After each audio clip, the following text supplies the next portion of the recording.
Hari ini kita belajar tentang gelombang stasioner atau sering dinamakan gelombang diam atau gelombang tegak atau gelombang berdiri ya.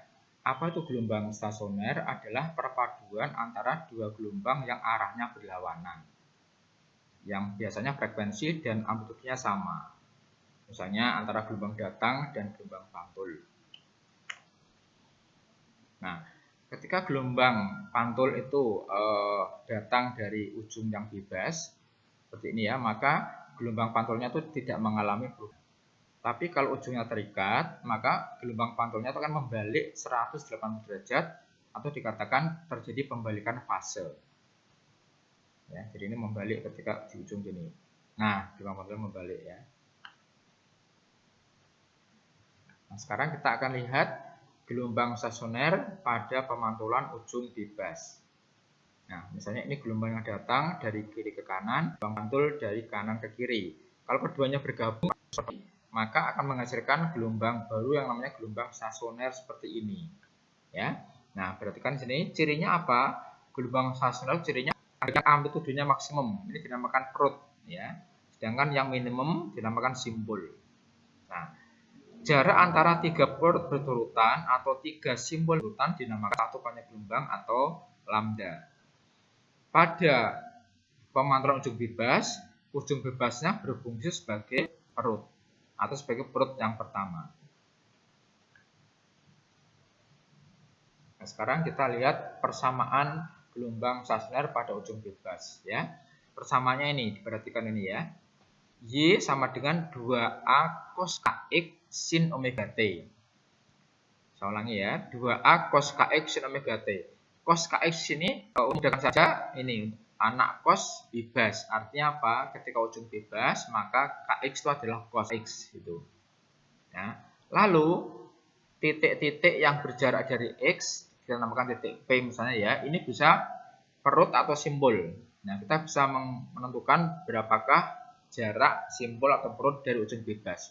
Di sini misalnya S1 ya, ini jaraknya berarti 1/4 lambda. S2 berarti 3/4 lambda. S3 berarti 5/4 lambda.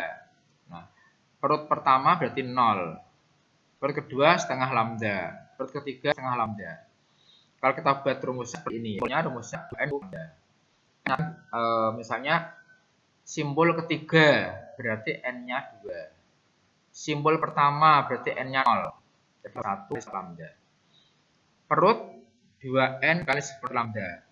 Perut ke-1 N-nya 0. Perut kedua N-nya 1. Perut ketiga N-nya 2. Perut keempat N-nya 3. Ya, ini untuk ini mencari jarak X terhadap ujung bebas. Nah, pada ujung terikat kebalikan dari ujung bebas ya. Jadi pada ujung terikat itu sebagai simbol. Lalu rumusnya adalah ini atau simbol titik P ya, sin X ya, X itu T. Kebalikannya simbol N kali 1/4 lambda, kalau 2N plus 1 kali 1/4. N adalah belakang, misalnya kalau perutnya 3 berarti N-nya 2 ya. Simbolnya 2 berarti N-nya 1.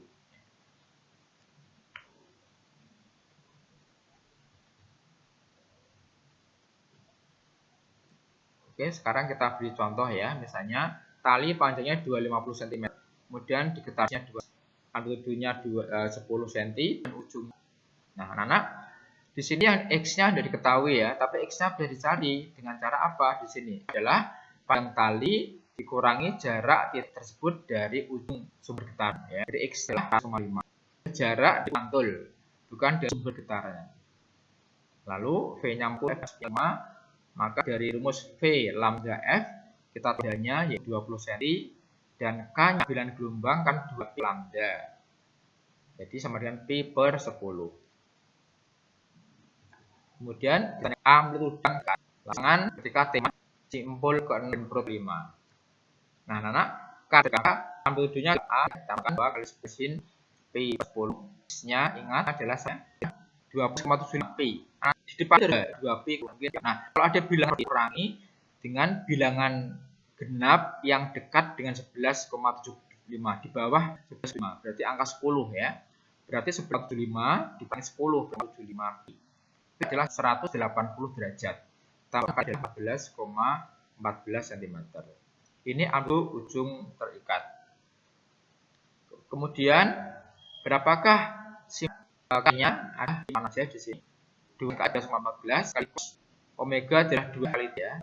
2 kali 5 sama dengan 20 pi. Nah, 20 pi kita bagi bilangan genap yang dekat 20 yaitu 20 sendiri. Jadi 20 adalah 0. Jadi 0. Cosnya adalah 1. 15. Kemudian jarak simbol ke 6 ujung. Nah, ini dari ujung besar kan kali 1/4 lah. Simbol ke 5. 5 1/4 kali lambnya 40. Oh sorry, lampu ya. Salah. Kali 20 ya. Berarti ini 50 cm. Perut 5. Menggunakan 1 lambda. N-nya ada 4. Ya, jadi taman adalah 4. Hasilnya adalah 2 tambah 1 1/4 ini 20 ya tadi ya. Jadi bagi 2 ini cm.